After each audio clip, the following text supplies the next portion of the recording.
Welcome, everybody, to the A Little Less Fear podcast. I'm your host for the show, Dr. Lino Martinez. Oh, yeah.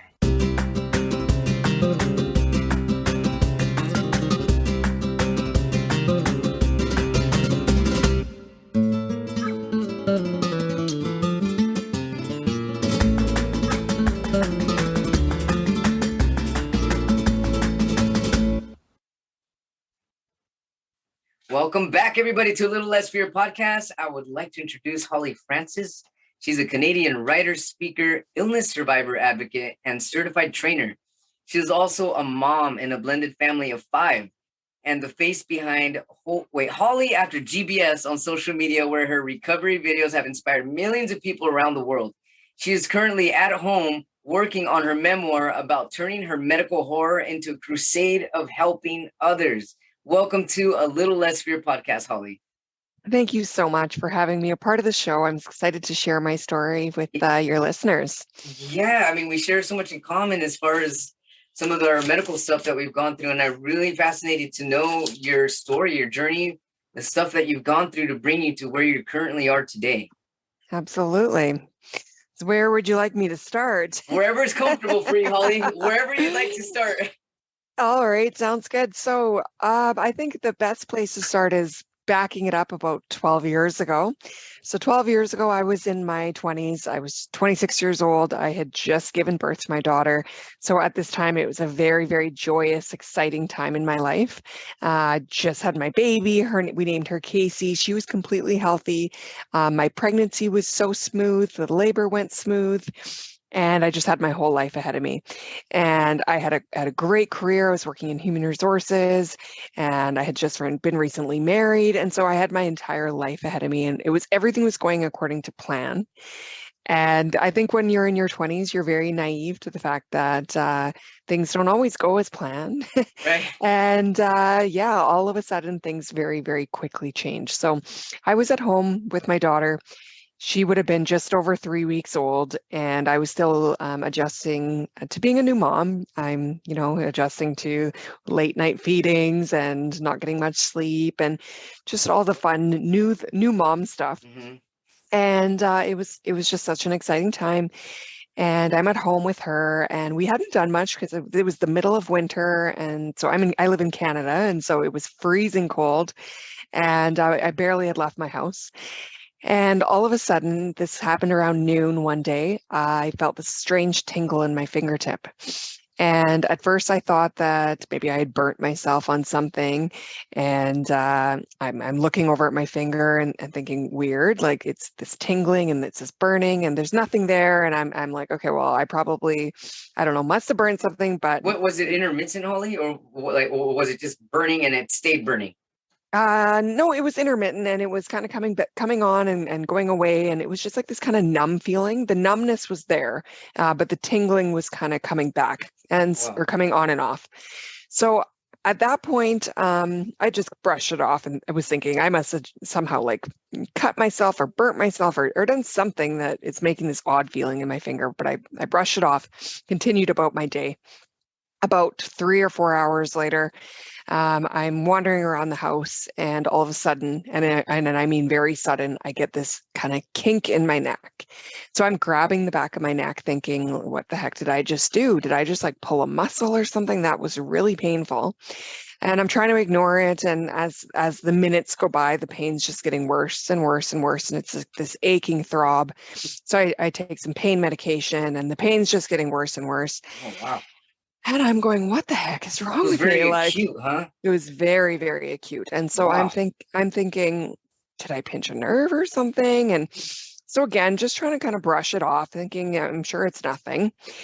And then as I'm walking up the stairs that evening, so this is all happening very, very fast within a few hours, I'm walking up the stairs and I'm having a little bit of trouble walking up the stairs. My legs are a little bit weak. My legs kind of feel just heavy. And I'm thinking maybe I'm getting sick. Maybe I'm getting the flu or something. I just feel really run down. And maybe I haven't had a lot of sleep. I'm just adjusting. And so again, just brush it off thinking, you know what, I'm going to be fine. It's not a big deal. Well, the pain just got worse and worse and worse and worse. And I've taken a bunch of pain meds and nothing was even helping at all. And eventually I'm thinking, okay, something is wrong. So I go online, well, like we all do, and we Google our Yeah, symptoms. you're finding a million things that could possibly be going on. Yeah, and what it brought me to was a pinched nerve. And so I'm thinking, okay, that's what I have. I have a pinched nerve. That explains this tingling, this kind of numbness in my finger, this pain in my neck. So I'm just going to go see a doctor maybe tomorrow or something and just ignore it. And of course, I could not ignore it. As the day went, or as the night went on, the pain got worse. I put my daughter to bed. I'm trying to do every yoga stretch that I can think of. I'm trying all these different moves, laying there and just in severe pain. Eventually, my daughter wakes up in the middle of the night to nurse because I was obviously breastfeeding her. And I stood up to go to her, and my legs completely buckled and gave out on me, and I fell. Wow. So at that point was when I knew that something was seriously wrong. And I had my husband at the time bring me to the hospital. And I said, like, I still was thinking it was just a pinched nerve. And so I said, this is a very serious pinched nerve. Obviously, Yeah. it's affecting my ability to walk. And I said, just drop me off because I've got a newborn at home and I don't want her to come to the ER. So just drop me off and I'll call you in a couple hours once I've seen a doctor and once I'm ready to be picked up. Not realizing that I had a very, very severe case of GBS, Guillain-Barre Syndrome. And when I walked through those doors, I mean, I kind of hobbled through. I was very weak, but I did not walk back out of those doors for nearly 5 months by the time that I Wow. got, yeah. So I went into the hospital. I was very fortunate that I seen a doctor there that immediately recognized my symptoms as Guillain-Barre syndrome. So I was losing basically the ability to use my body so the paralysis was spreading through me. And Guillain-Barre syndrome is an autoimmune disorder. So it's basically paralyzing your body. And that's what those tingling sensations were. And that was what the pain in my back, in my neck was. And so he tells me, I think you have Guillain-Barre syndrome. And I had never even heard of that before. Like I said, I'm 26. I'm very thinking I'm completely healthy. I've never had any kind of medical issues. And what is the syndrome? I've never heard of it before. Can you just give me some medication? I got to go home. I got to get back to my baby. Right. And they're like, yeah, no, this is a very serious condition. We just need to monitor you and see how things progress. And my families, they rushed to the hospital. And I'm, again, still thinking I'm going to be fine and I'm going to get out of here right away. But of course, that didn't happen. And very quickly, the paralysis spread through my body. It spread up through my diaphragm. It affected my ability to breathe, and I was put on a ventilator. So this all happened within 72 hours of my very first symptom. And wow. Within 72 hours, you were on a ventilator? within 72 hours, I was Wow, on a Holly. ventilator. Yeah. So I went from being completely healthy, having no idea what the syndrome was, to being ventilated in the intensive care unit of the hospital and fighting for my life. How long were you on the ventilator for? So once I was in ICU, the doctors kept saying Guillain-Barre syndrome is a disorder that you can recover from and you can get better. You just have to hold on to hope. And the acute phase is the worst part. But as time goes on, your body's going to start to recover and you're going to regain movement again. Your lungs strength will come back and you'll be able to get off the ventilator.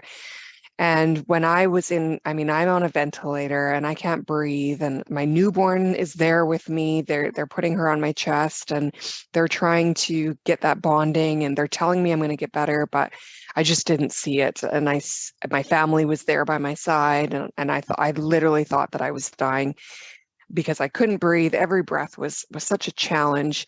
And so over time, I just didn't get better. And I ended up being in ICU for nearly 3 months.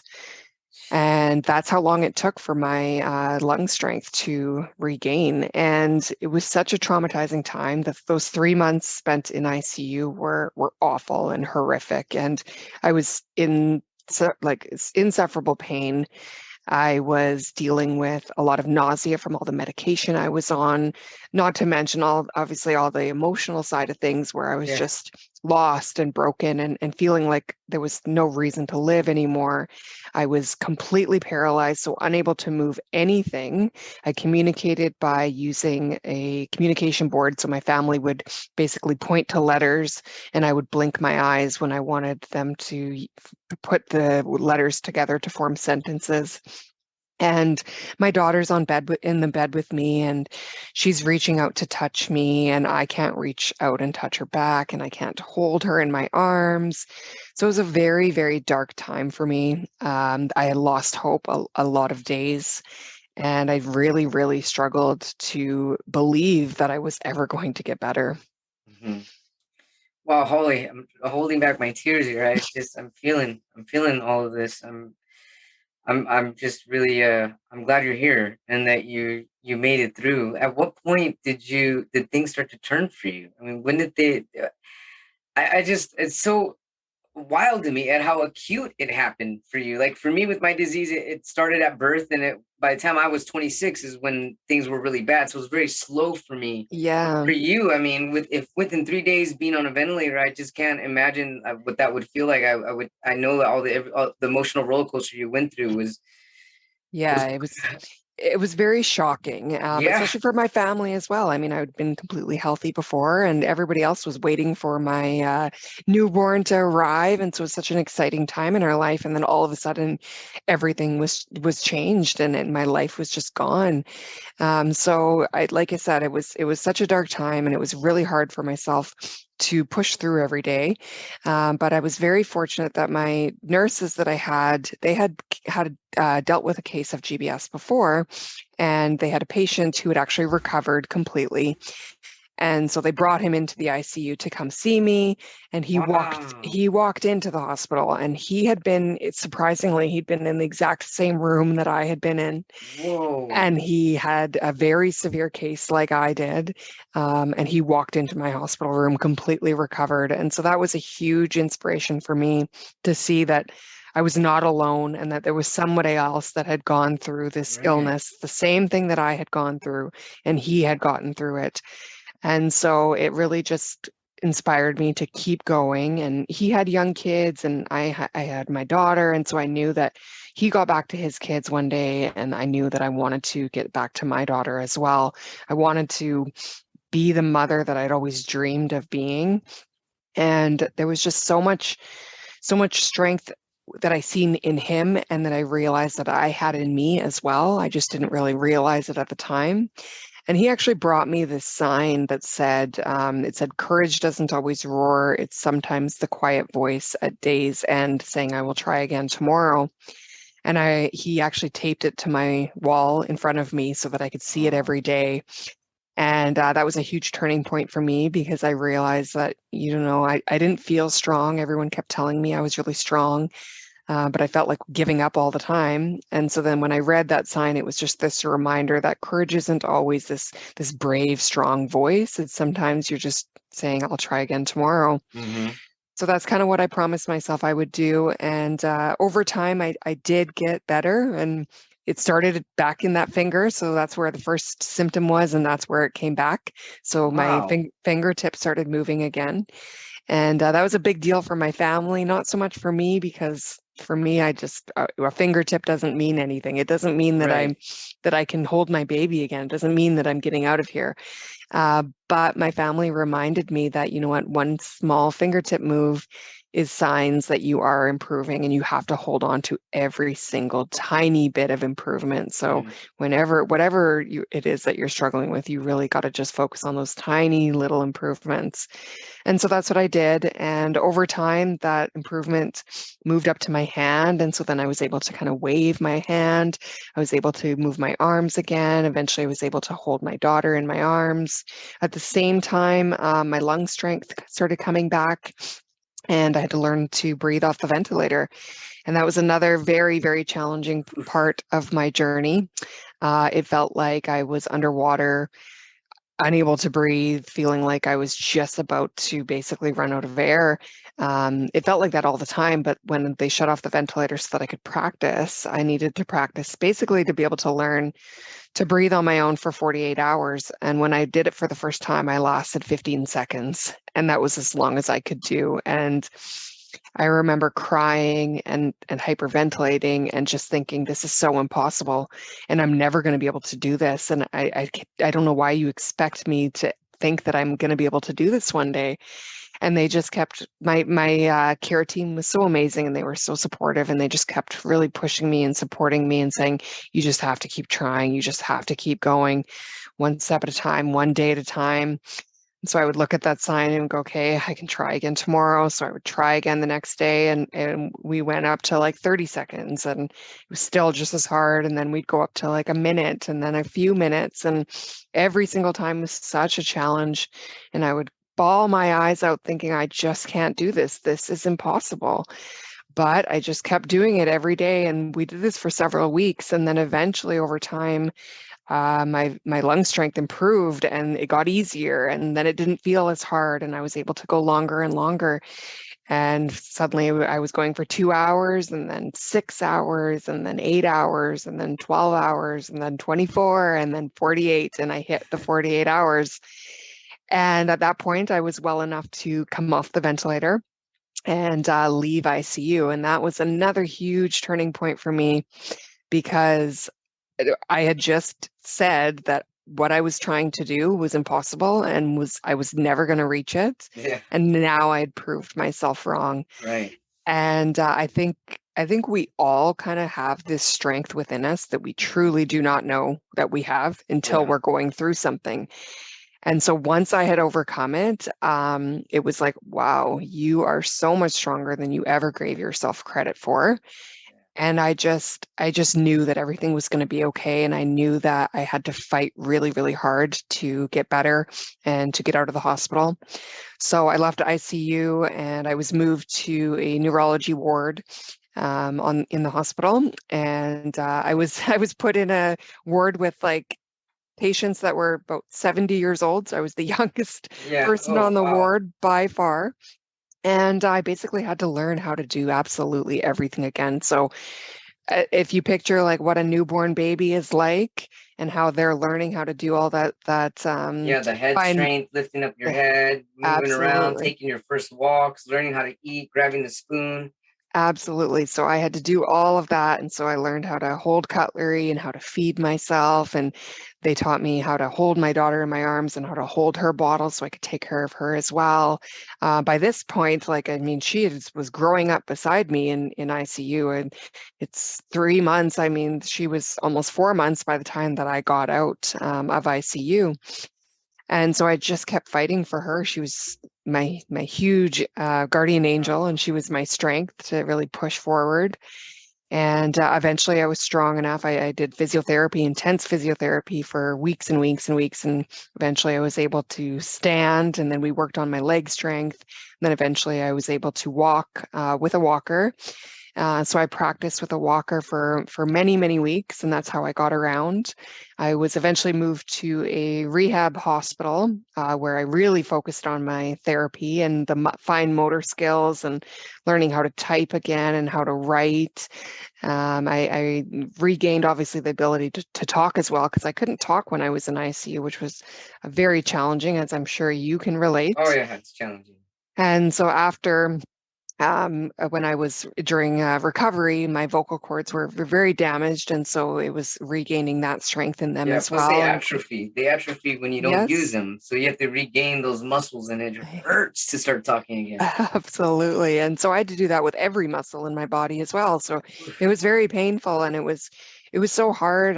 But I think knowing the strength that I had and knowing what I had already overcome, ICU was definitely the hardest part of my journey. And so learning to walk, although it was so challenging and I worried about whether I was going to actually be able to do it, I had this faith inside of me that I knew I could, and I would get there one day. And I left the hospital after about 126 days that I was hospitalized. So my daughter was almost 6 months old by the time that I got home. Wow. And yeah, from there, just life was so different. My life had changed so drastically. I knew what it was like to see my life change in the blink of an eye. And so I realized just how short life was. Mhm. I knew just that I had to go after all the things that I'd always wanted to do in my life. I had a lot of residual weakness when I got home. I couldn't like lean down or squat down and play with my daughter on the floor. I couldn't walk for long distances. I couldn't, like, I struggled opening water bottles, and a lot of things were very challenging for me. And I was in a lot of pain as well. I was dealing with a lot of nerve pain and fatigue. And so there was times where I wasn't sure that I was ever going to be the person that I was before. But my life just changed in a positive way as well, because I knew what I had, and I had the ability to walk, and I had the ability to breathe, and I was Yeah. at home with my daughter again, which was better than anything. I ended up joining the GBS Foundation in Canada, and found out that there was this whole community of other people that had gone through what I did. So when I was in Oh, wow. ICU, I felt like I was the only person in the world that had gone through this disease. And so when I found this community of people, I started connecting with people. I joined the foundation and started volunteering with them. I started visiting people in the hospital that were going through GBS as well. I started connecting with people online, and it just really it solidified why I went through what I did. Yeah. And it just reminded me that I had to show others that you can recover from this illness, because when I was in ICU, I didn't believe it for so long, and I wanted to give up so many times. But thankfully that other patient came to show me that there was that hope to recover. And so I wanted to do the same. And so it really has changed my life. I can't even imagine not going through it now. It's definitely made me the person that I am today. And it's just put me on this new path that I'm so grateful for. Wow, Holly, that's amazing. I'm so glad you're here to tell this story. What tell us about Guillain-Barre? Am I pronouncing that correct? Yeah, it's Why French. is it So so acute? I mean, well, how does it affect the body? What does it yeah. do? So it's a rare autoimmune disorder, and so it's very similar to multiple sclerosis, but multiple sclerosis affects the brain, whereas Guillain-Barre syndrome affects the peripheral nerves. So basically, that's all the nerves outside of the brain and the spinal cord. So it's basically every nerve in your body it affects. Yeah. And so Guillain-Barre syndrome, it usually has a trigger, not always. Sometimes they're not able to find a trigger, but usually they're able to pinpoint a certain event. Usually it's something very stressful. It can be caused by a virus, a bacteria. Sometimes vaccines can cause it. The simple like flu, surgery. So for me, I had gone through childbirth. I had had a C-section with my daughter, and it's actually quite common for this to come on after women have given birth. I've met many, many women over the years that got Guillain-Barre syndrome after giving birth. So that's what Wow. they think. Yeah, so that's what they think is my trigger. They don't know for sure, and it's not something that you can always prove, but that happened about 2 to 4 weeks usually after some sort of event. And that's pretty much when it happened for me. It was just about a little over 3 weeks after giving birth. So what basically it does is your body sees an attack. So giving birth, the traumatic event, and your body then sends out this immune response, and it keeps attacking, and it continues to attack. And the problem lies within my own body and my own immune system, is that the immune system doesn't react properly, and it then begins to attack the body and attacks the peripheral nerves, which then causes weakness and paralysis. Not everyone's case is as severe as mine. Only about 30 cases actually end up in ICU on a ventilator. But it is still considered a very severe case, or a very severe disorder. I mean, just because it does paralyze the body, and some people are only affected up to the waist. or maybe they're just their legs. With some people all the way up to their chest, but maybe not their vocal cords, or maybe not their breathing. So it's such a very strange disorder, and it does come on very, very quickly. So I'm trying to picture like what it does to the peripheral nerves. Does it cause like inflammation? Does it cause a disruption of communication? I mean, yes to both. Okay. So it basically, it stops the ability for the nerve to transmit, or for the brain to transmit signals to the nerve. And do they not have any type of medication to? Yeah, so there is treatment. So I was given IVIG, which is it's basically like a blood transfusion. Like an immunoglobulin specifically for it? Yeah, and so basically they're giving me the antibodies of donors in hopes that, so I had a few of those procedures where they would basically give me this blood. They would give me these bottles of blood that they would inject into me, and these bottles had like up to 10,000 donors of blood in there. What? Yeah, and these bottles, like here in Canada, like they cost up to like 15,000, and I had multiple of these. Yeah. And unfortunately, I mean, it's not a cure. It's a hope that basically the immune system will stop attacking itself. That didn't happen in my case. So I had that procedure, and then I also had plasmapheresis, which is very similar, kind of like a blood transfusion, but they take the blood out, and they cleanse the blood or the plasma from my blood. But that procedure also didn't seem to help. So even though they did these procedures, I just continued to get worse. But the long-term thing is that they say that when they look back on people who have had IVIG or plasmapheresis, their long-term prognosis is better. And so that's why they continue to give it, even if it doesn't show that there's signs of improvement. So. And now, I mean, I'm in the best shape of my life. I actually, after I went through what I did and I learned how to walk again, I realized just how amazing the human body is and what we are capable of recovering and overcoming. And so I actually got into exercise, and I got into fitness, and I just started moving my body as much as I could. And I just fell in love with it. And I realized that, again, you just one day at a time, one step at a time. And over time, I got into the best shape of my life. So I'm stronger than I ever was before GBS. I still have residuals and stuff like that, and I still deal with nerve pain. But I do feel better when I'm active. So what helps you for the nerve pain?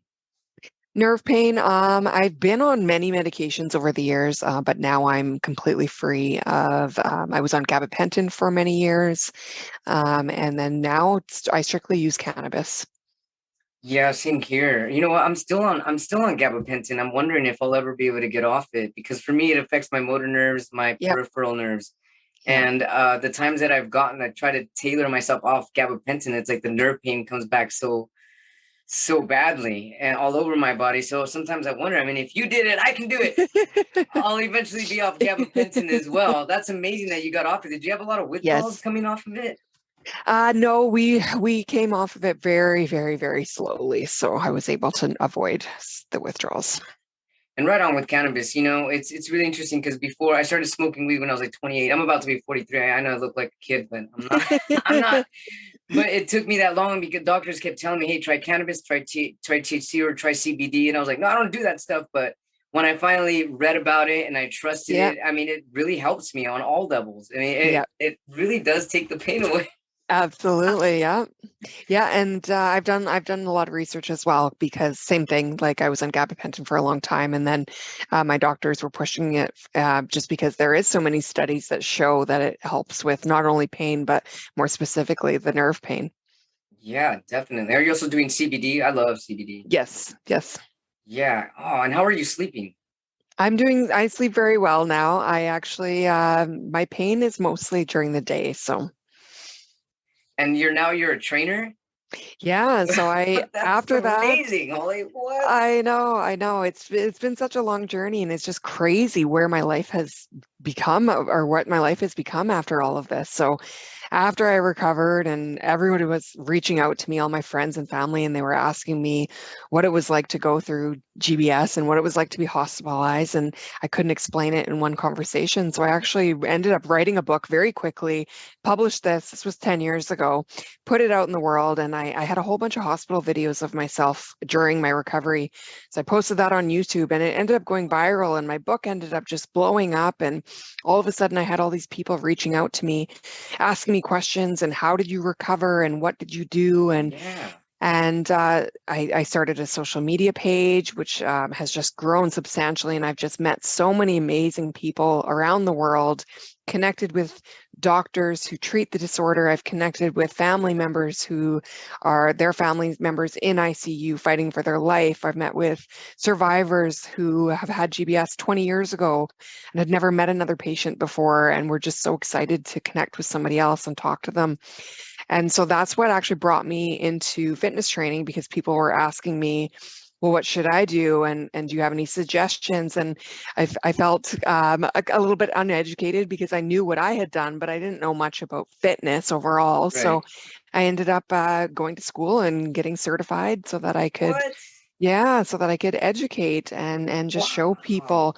And I really like to show people that, you just do what works for you. It's not all about this like hardcore fitness and these hardcore exercises that you need to be doing and a lot of cardio and all that. You just do what you're capable of doing, and you just do that consistently over time, and you just slowly increase that over time. And it's amazing. The human body is what you can recover from and how you can regain strength. And so I've been able to work with a lot of GBS survivors and show them how to regain strength and get back to some of the activities that they've not been able to do. So you're actually working with other people that have gone through similar things that you have. Yes, that is Wow. yeah, that's actually my preferred client, just because I understand, and I'm sure that it helps for them as well to know that the trainer that they're working with understands their Right. limitations and their fears Yes. and stuff, right? They've got weaknesses and they deal with fatigue and they deal with pain, Right. and no, they can't just always just push, Right. right? Right. So Right. That's so important, Holly. I remember when I used to go to the gym, and I mean, I've had excellent trainers, but I mean, if they haven't had paralysis, they haven't lost urinary bladder, they don't have a feeding tube, or they don't know some of the limitations that are going to push you in ways that are going to actually have you feeling more depleted at the end, and kind of like, who's going to do ex this for me? And then when you learn to do it on your own, and then now you're helping other people, like they're going to yes, trust you, and then they're going to exactly. excel that much more because they're trusting you because you've been there and you've already have that blueprint. Yes, absolutely. And you probably feel amazing too, like knowing that you're making a difference in people's lives like this. I am, and it's just crazy to just think where I was and how broken and how lost I felt in ICU. And I remember it so well, so vividly. I mean, everyone thinks that when you're in ICU and you're heavily medicated that you don't remember it, but I remember every single detail.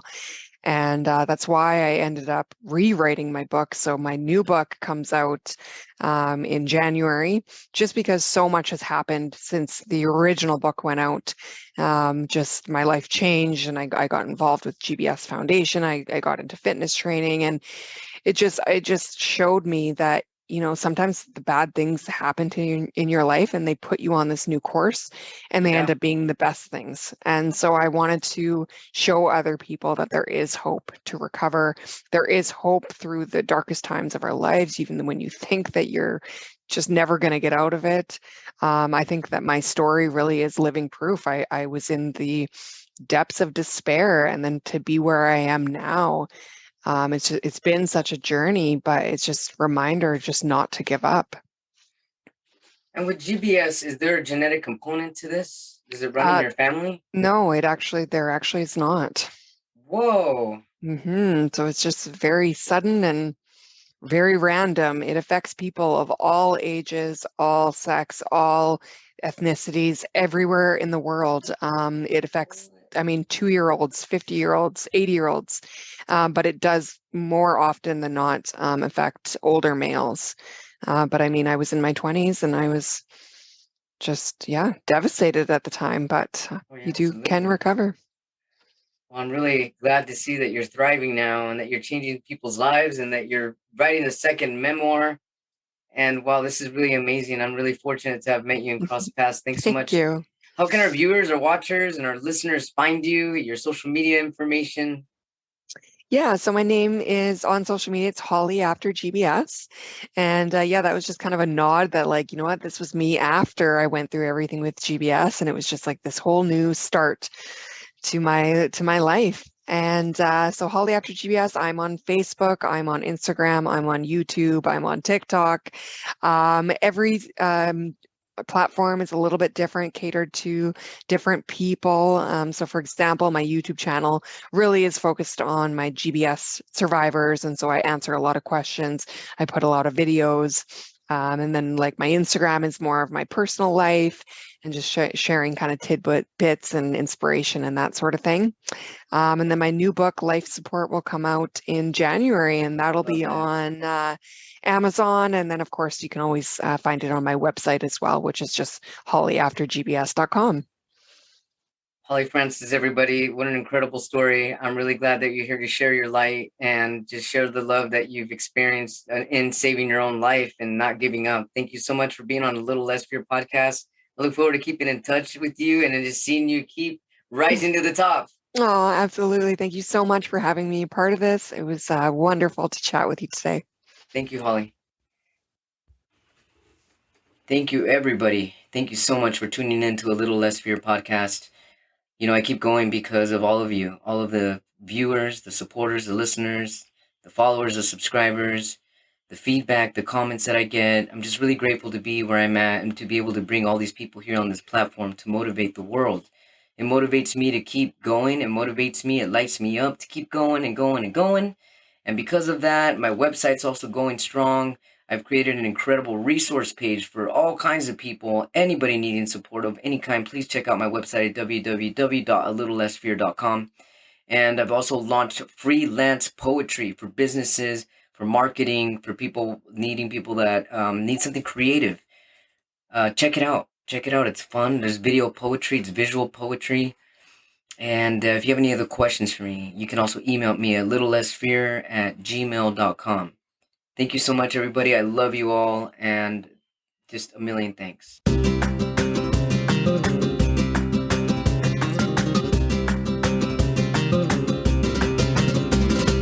Have you heard the old saying, you must love yourself before you can love anyone else? People often share that saying as the ultimate friendship and relationship advice, but they don't provide any guidance on how to love yourself. And it leaves us feeling either defensive, like it was only our fault that our friendships and relationships failed, or it leaves us with more questions than answers. How do I love myself? What are the steps? Where do I get started? That's why I want to invite you to a 3-day virtual conference, Love Yourself First, How to Develop Supportive Friendships and Meaningful Relationships. The conference takes place February 10th through February 12th, 2023. And at this virtual conference, you'll learn the secrets to loving yourself so that you can create lasting connections that will enrich your life. Tickets are now on sale. If you use my promo code LESSFEARSPECIAL, LESSFEARSPECIAL, on or before Friday, December 16th, 2022, you'll receive exclusive access to special hidden tickets. And these tickets are only available with my promo code.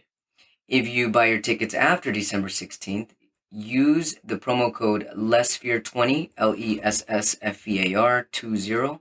You'll receive a 20% discount. 20% is good, but it's not as amazing as the special hidden ticket prices. So get your tickets sooner rather than later. Also, because we know you'll want to share the love with a friend, if you buy 2 tickets in a single transaction, you'll also receive a 50% discount on the second ticket. If your friendships and relationships are missing the joy, affection, and the genuine conversation that you deeply desire, then you need to get your tickets for the 3-day Love Yourself First conference for February 2023. Reserve your space by going to https://alwaysloveyourselffirst.eventbrite.com. And don't forget to use the promo code LESSFEARSPECIAL. Once again, get your tickets at https://alwaysloveyourselffirst.eventbrite.com and use promo code LESSFEARSPECIAL before December 16th to get your special promo tickets. I will be speaking on the topic of affection. And I can't wait because I love affection and this is going to change your life. I really look forward to meeting all of you and to being of support. Thank you so much.